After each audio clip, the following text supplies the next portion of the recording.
So the guy's Egyptian royalty, but now he's considered a traitor.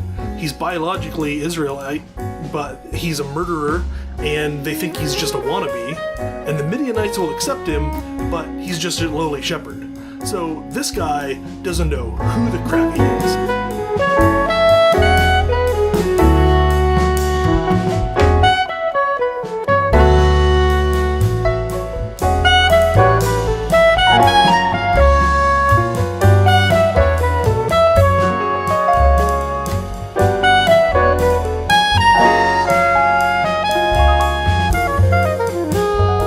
This is the first part of an ongoing series exploring mystical experience by looking at theophanies, stories about divine encounter. Because these stories were told in such a way that they would illuminate the experiences of those who would read them. From these ancient stories, themes and imagery and symbolism will accumulate to form the language that later mystics will use. And whether we realize it or not, it still affects the way we think about religious experience to this day. There are stories that come before this one, but where the Bible begins to really develop themes of divine encounter is with Moses.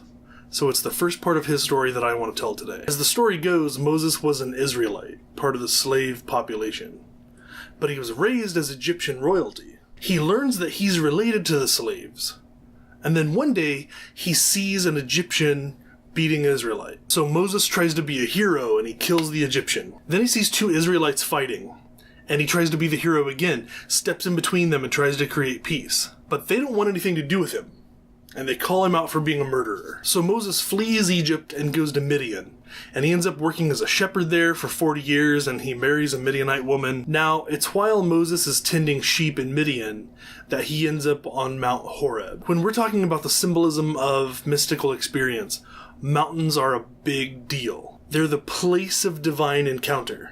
We'll come back to that theme a lot in this series.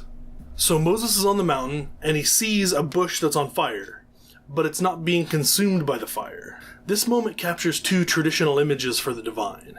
The divine is like a great tree, a symbol of life and strength, its generosity and stability.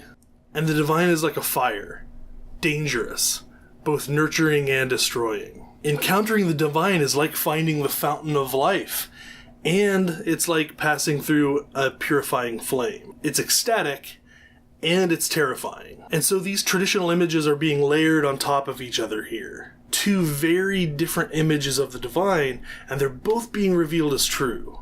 So this is a moment of profound holy mystery. So Moses approaches the bush to check it out, and God speaks up. God says, "I'm the God of your ancestors.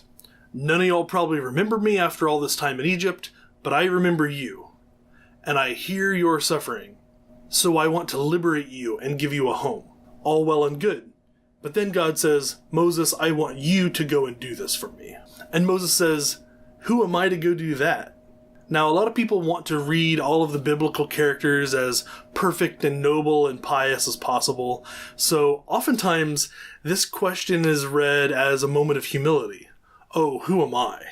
I'm a nobody. I couldn't possibly go and do that. But stop and think. Biologically, Moses is an Israelite. Socially, culturally, Egyptian. But he's been living with Midianites for 40 years. To Egyptians, he's a traitor.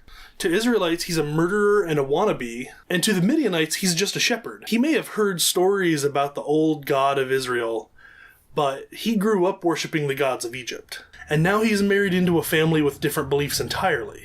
Moses isn't feigning humility here. He doesn't know who he is.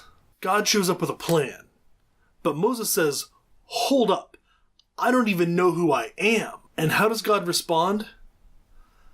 "I am with you." Who am I, God? I am with you. It isn't an answer that will appease the mind, but it goes right to the heart of Moses' problem. Moses learns who he is. But then he has another problem.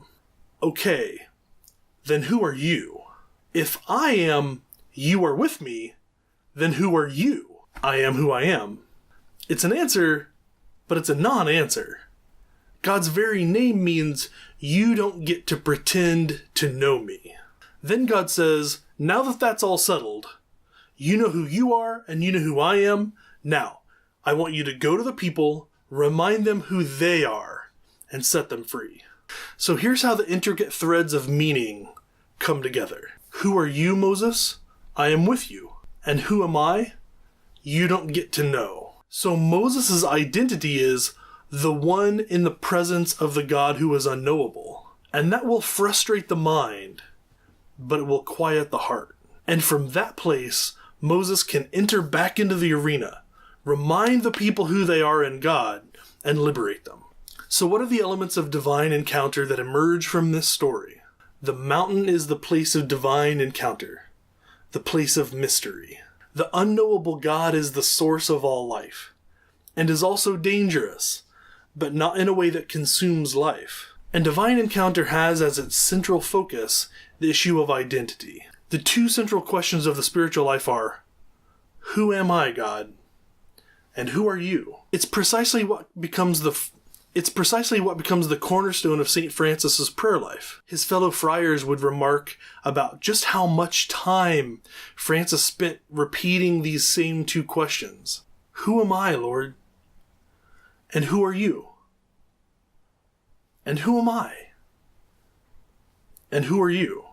These are the twin mysteries around which everything else revolves. And the questions never grow old, because the answers are always new. We never reach the end of God.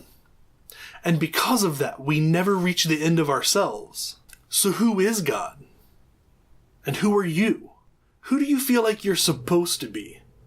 And who are you really? Who are you supposed to believe God is? And who has God actually been for you? Don't ever think those questions are insignificant. They are everything.